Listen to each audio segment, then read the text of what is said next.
नमस्कार दोस्तों, स्वागत है आप सभी का आपके अपने सोल टेम्पल में। मैं तेजस भोसले, हेल्थ एम्बेसडर, और आज फिर एक बार आपके साथ बात करने वाला हूँ। और आपके साथ बात करने के लिए डॉक्टर जिनेंद्र जैन भी हमारे साथ है, जो है फाउंडर सोल टेम्पल के। तो आज हम लोग एक बहुत ही बेहतरीन विषय के ऊपर बात करने वाले हैं, और आजकल के यूथ के लिए, आजकल के भटके हुए नौजवानों के लिए ये विषय बहुत ही ज़्यादा इम्पोर्टेंट है, क्योंकि विषय का नाम है कैसे आप अपना स्वधर्म ढूंढ सकते हैं। चलिए शुरू करते हैं।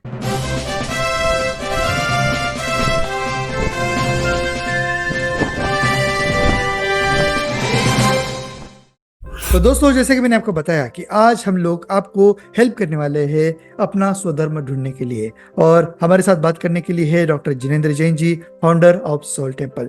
जिनेंद्र जैन जी, नमस्कार। डॉक्टर साहब, आजकल का यूथ, भारतीय नौजवान भटका हुआ है। उनका वाई क्लियर नहीं है, उनका मिशन क्लियर नहीं है, और वो जो भी कर रहे हैं वो क्यों कर रहे हैं, किस लिए कर रहे हैं, और उनका मोटिव क्या है, वो अगर उनसे पूछा जाए तो वो कुछ बता नहीं पाते हैं। तो उसके बारे में आपका क्या ख्याल है? ये बात तो ठीक है, ये गंभीर विषय है और ये केवल हिंदुस्तान में नहीं, ऑल ओवर वर्ल्ड है। हार्वर्ड यूनिवर्सिटी का एक गैलप सर्वे हुआ और उसमें उन्होंने पाया कि 85% people all over the world are not happy with their job.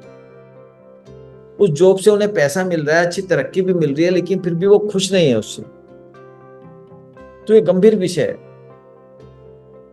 और अगर जिस काम में आप अपने 8 घंटे, 10 घंटे, 12 घंटे या 24 घंटे लगाते हो, अगर वही काम आपके लिए बोझ है, आपको करना पड़ता है, तो ये गंभीर विषय है और बीमारी का एक बड़ा कारण है। बीमारी का भी और अनहैप्पीनेस का भी बड़ा कारण है। तो आप अपने प्रोग्राम में लोगों को सिखाते हो कि आप अपना स्वधर्म कैसे ढूंढ सकते हैं। तो मैंने बुक पढ़ा था एक जापानीज, इकिगाई नाम का। उसमें भी कुछ इसी प्रकार से आप अपना मिशन ढूंढ सकते हैं, किस चीज़ में आप बेस्ट है वो ढूंढ सकते हैं, इसी बारे में बताया गया है। और एक साइमन सिनेक का भी एक लेक्चर है, फाइंड योर व्हाई। तो इनमें कुछ सिमिलरिटीज है इकिगाई, स्वधर्म और फाइंड योर व्हाई में? देखो, थोड़ी सिमिलरिटी है लेकिन चीजें अलग अलग है। उस अंतर को हमें समझना चाहिए। देखिए, साइमन सिनेक जो बात कर रहा है कि भाई भाई, वो एक डीपर क्वेश्चन है जो हर व्यक्ति को अपने आप से पूछना चाहिए कि भाई मैं जिंदा क्यों हूं, मैं जीना क्यों चाहता हूं। ये इंडिविजुअल लेवल पे पूछना चाहिए। अगर वो कोई कंपनी बनाता है, कोई स्टार्टअप लगाता है या कोई भी बिजनेस करता है, तो उस बिजनेस का भी भाई होना चाहिए, ये बिजनेस हम क्यों करते हैं, और वो भाई आपका क्लियरली कन्वे होना चाहिए। ये साइमन सिनेक बात कहता है। इकिगाई जो बात कहता है वो थोड़ा सा और ऊपर लेवल की है और अलग है थोड़ी सी उससे, कि आप कोई एक प्रोफेशन करते हो तो क्यों अपनाते हो उस प्रोफेशन को, आप उसमें आपकी पैशन क्या है, आपका पर्पज क्या है, वो उसमें होना चाहिए। और समाज की जरूरत क्या है उसका भी ध्यान में रखा जाता है। उसमें भी नीड क्या है, आपका तो पैशन है, आपको तो अच्छा लगता है, लेकिन समाज की जरूरत नहीं है वो, तो उसका यूज नहीं है।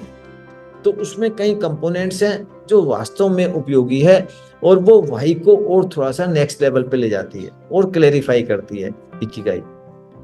लेकिन जो स्वधर्म की बात मैं करता हूं और जो गीता में भी श्री कृष्ण ने की है स्वधर्म की बात, वो और नेक्स्ट लेवल की है। क्या है स्वधर्म, इस बात को समझना है। स्वधर्म माने कोई एक कोर एक्टिविटी की बात है, करता है कोई एक एक्टिविटी जो करना आपके लिए बहुत सरल है, सहज है। जैसे मछली के लिए तैरना, और आपको मालूम है मछली पानी के विपरीत दिशा में तैरती है, फिर भी थकती नहीं है। आप ऐसा नहीं कर सकते कि दिन भर तैरते रहो फिर भी थको नहीं, लेकिन मछली के लिए तो सरल है। अब उसी मछली को कहो कि पेड़ पे चढ़ के दिखाओ, नहीं तो तुम इडियट हो, डज नॉट मेक सेंस। यही इंसान के साथ हो रहा है। इंसान को वो काम नहीं करने को दिया जा रहा है जो उसके लिए सहज और सरल है, आनंददायक है। इसीलिए देखो कि बड़ी बड़ी ऑर्गेनाइजेशंस में भी वर्कर्स होते हैं, वर्कर्स के ऊपर सुपरवाइजर, सुपरवाइजर के ऊपर मैनेजर, मैनेजर के ऊपर मैनेजर, एक के ऊपर एक पूरी हायरार्की होती है। अगर वो नहीं हो तो कोई काम नहीं करेगा, कोई काम होगा ही नहीं। क्योंकि सबको डंडे के जोर पर काम करना पड़ता है। और फिर उसके लिए भी आप मोटिवेशन रखते हो पैसे का, तरह तरह के मोटिवेशन और इंसेंटिव डिजाइन करते हो। क्यों भाई? अगर मछली के लिए कोई जरूरत है क्या किसी मोटिवेशन की तैरने के लिए? अब मैं आपसे पूछता हूं, तो वो चीज को ढूंढ लेना जो अपने आप में ही काम का पुरस्कार हो। लेकिन उसके लिए अगर धन भी मिले तो वो बाई प्रोडक्ट होना चाहिए। जैसे सचिन तेंदुलकर को क्रिकेट खेलने में मजा आता है, खेल है उसके लिए, लेकिन खेल खेल में करोड़ों की बरसात भी हो रही है। ये मौज है, ये सोने पे सुहागा है। ऐसे इकिगाई। तो इकिगाई और वाई में क्या फर्क है? वाई के बाद इकिगाई, और इकिगाई की और अगर डीपर लेवल पे जाना है तो स्वधर्म की बात है। और गीता में साफ लिखा है, स्वधर्म में मरना भी श्रेय है, यानी कि भूखे मरना भी। स्वधर्म के आधार पर अगर धन का उपार्जन नहीं हो रहा तो कोई बात नहीं, पर धर्म में जीना भयावह है। उन्होंने कहा पर धर्म में कोई ऐसा काम करना जो आपके लिए बोझ है, सिर्फ पैसे के लिए करते हो, तो ये भयावह लिखा है, बहुत खतरनाक है।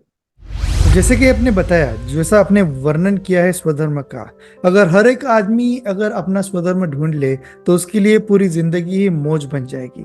और एक बहुत ही डीपर मीनिंग आपने समझाया हमें। अब आप मुझे ये बताइए कि इंडिया में इतनी सारी यूथ है जो अभी कंफ्यूज्ड है, अगर उनको ये स्वधर्म मिल जाए तो उनकी लाइफ में क्या चेंजेस आ सकते हैं, या फिर हमारी इंडियन सोसाइटी में क्या चेंजेस आ सकते हैं? देखो, सबसे बड़ी चीज तो ये है कि काम उनके लिए खेल हो सकता है, 7 डेज हॉलीडे हो सकता है, और उनकी परफॉर्मेंस एंड प्रोडक्टिविटी पीक पे हो सकती है। हर व्यक्ति सेलिब्रिटी हो सकता है। लेकिन ये कब होगा, ये हमारे लिए इंपॉर्टेंट है। बचपन में हर बच्चे को मालूम होता है कि उसका स्वधर्म क्या है, लेकिन पेरेंट्स और टीचर मिलकर डिस्ट्रैक्ट करते हैं। प्राचीन भारत को देखो आप। प्राचीन भारत में माँ के गर्भ में जब बच्चा आता था तभी माँ को 16 स्वप्न आते थे। महावीर की माँ को स्वप्न आए, बुद्ध की माँ को स्वप्न आए, बच्चे की चाल क्या होगी, क्या करेगा बड़े होकर वो। और नहीं मालूम पड़े तो पालने में पता चलता था। कहते ना, होनहार बिरबान के होते चिकने पात। और नहीं तो 3 साल के अंदर माँ बाप को पता चलना चाहिए, जब माँ बाप बच्चों के साथ पूरा समय रहते हैं तो। लेकिन आज तो माँ बाप रहते ही नहीं बच्चों के साथ, उनके पास तो टाइम नहीं है अपने बच्चों के लिए, और वो विजडम भी नहीं है उनको कि कैसे अपने बच्चे के स्वधर्म को समझे। तो उसी के लिए फिर प्ले स्कूल होते थे, 3 साल प्ले स्कूल के। 3 साल में टीचर समझे। कैसे समझेंगे जब वहां पर उनको 64 कलाओं में परिचय पहले कराते थे। भारतवर्ष का इतिहास देखो आप। आज भी इंदौर के पास जो महाकाल का मंदिर है उसमें संदीपनी आश्रम है, और वहां पर 64 कलाएं दीवारों पर अंकित हैं। बच्चों को 64 कलाओं से परिचय कराया जाता था, और जिस कला में वो आगे बढ़ता था, उसकी रुचि होती थी, रुझान होती थी, बस वही पढ़ाओ ना उसे आगे जीवन भर। 10 साल जीवन भर की भी क्या हो जाए, 5 साल 10 साल बहुत है। लेकिन अभी हम क्या करते हैं, जिस सब्जेक्ट में बच्चा कमजोर होता है उसमें ट्यूशन लगा देते हैं उसका। होना क्या चाहिए, जिस सब्जेक्ट में बच्चा होशियार हो उसमें उसको मेंटर दिलाना चाहिए। अगर ये हमने कर लिया तो हर बच्चा सेलिब्रिटी हो सकता है, वर्ल्ड क्लास हो सकता है, और ग्रेजुएशन तक जाने की जरूरत नहीं पड़ेगी। 10वीं क्लास तक 10 साल अगर कोई भी बच्चा एक सब्जेक्ट पढ़े तो वर्ल्ड क्लास हो सकता है। ऐसे इकिगाई ढूंढते हैं, ऐसे स्वधर्म ढूंढते हैं, ऐसे भाई ढूंढते हैं अपना बचपन में। जितनी जल्दी शुरुआत हो अच्छा। और अभी भी अगर यूथ को करना है तो उसके लिए एक प्रोसीजर है, उसके लिए एक सिस्टम है हमारा। उसके लिए 3 कोर्सेज है। पहला डिस्कवरी ऑफ स्वधर्म, 15 घंटे का कोर्स है। दूसरा कोर्स है डिजाइन योर लाइफ, ये भी 15 घंटे का कोर्स है। और तीसरा कोर्स है लॉन्च योर लेगेसी। अगर किसी यूथ को जानना है तो 3 महीने कम से कम लगाए वो अपने आप को डिस्कवर करने। सही बात है। तो डेफिनेटली आप अपने प्रोग्राम्स में लोगों को अपना स्वधर्म ढूंढने के लिए हेल्प करते हो, और एक प्रकार से आप ये एक पुण्य का काम कर रहे हो, क्योंकि अगर किसी की लाइफ अगर आप एक राइट ट्रैक पे ला रहे हो तो उसके अगली सारी पीढ़ियाँ बहुत ही खुशी से रह पाएगी, वो बहुत अच्छा धन भी अर्जित कर पाएगा, एक खुशी से जी भी पाएगा। इसी से रिलेटेड मैं अगला सवाल ये पूछना चाहता हूँ आपसे कि स्वधर्म तो मैंने ढूंढ लिया, अब उसके लिए पूरा लाइफ में न्योछावर करना चाहता हूँ, लेकिन अगर किसी सिचुएशन में ऐसा भी हो सकता है कि उसमें मुझे धन नहीं मिल रहा है, तो उसमें क्या कर सकते हैं? देखिए, एजुकेशन का मॉडल ठीक होना चाहिए। जैसे मैंने कहा 10वीं क्लास तक यानी कि 10 साल एक बच्चा स्वधर्म की साधना करे, यानी कि स्वधर्म को सीखे। अगर क्रिकेट में रुचि है तो क्रिकेट ही सीखे, फुटबॉल में तो फुटबॉल, सिंगिंग में तो सिंगिंग, डांसिंग है तो डांसिंग। और 10वीं क्लास के बाद यानी कि उस समय उसकी उम्र 16 साल की होगी करीब, 2 साल 11वीं और 12वीं उसको communication, marketing and sales skill सिखानी चाहिए, जिससे कि अपने स्वधर्म को बेच सके, उसके लिए सही ऑडियंस को ढूंढ सके वो।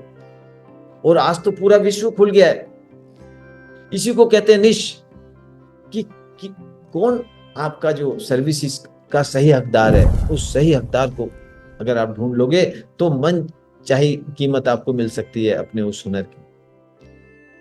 तो ये है, तो communication, marketing and sales skill. तो 2 साल लगाओ उसमें, 2 साल में नहीं हो सकता तो और 3 साल लगाओ, ग्रेजुएशन करो उसके ऊपर, बस इतनी एजुकेशन काफी है। तो ग्रेजुएशन किस चीज में होनी चाहिए? सेल्स में। आपको अच्छा सेल्समैन होना चाहिए, नहीं तो आपके पास अच्छे से अच्छा प्रोडक्ट होगा, अच्छी से अच्छी सर्विसेज होगी, आप उसको बेच नहीं पाओगे तो कोई यूज नहीं है उसका। तो फिर गरीबी में दिन बिताओगे। जैसे वान गोग के साथ यही तो हुआ, जीवन भर पेंटिंग बनाता रहा और बेच नहीं पाया पेंटिंग, गरीबी में दिन बिता दिए उसने अब, लेकिन बंद नहीं किया कभी भी उसने काम को, जीवन भर करता रहा। और उसके मरने के बाद उसकी एक पेंटिंग करोड़ों में बिक गई। कैसे बिक गई भाई? जब किसी सेल्समैन के हाथ लग गई। तो दोस्तों, आज आपने सीखा कि स्वधर्म क्या होता है और आप कैसे अपना स्वधर्म ढूंढने के बाद अपनी पूरी लाइफ चेंज कर सकते हैं। अगर आप भी अपना स्वधर्म ढूंढना चाहते हैं तो आप डेफिनेटली डॉक्टर जिनेंद्र जैन के सोल टेम्पल के प्रोग्राम में आ सकते हैं और वहाँ पे अपना स्वधर्म ढूंढ के अपना पूरा करियर बना सकते हैं, अपनी लाइफ चेंज कर सकते हैं। तो मिलते हैं नेक्स्ट एपिसोड में।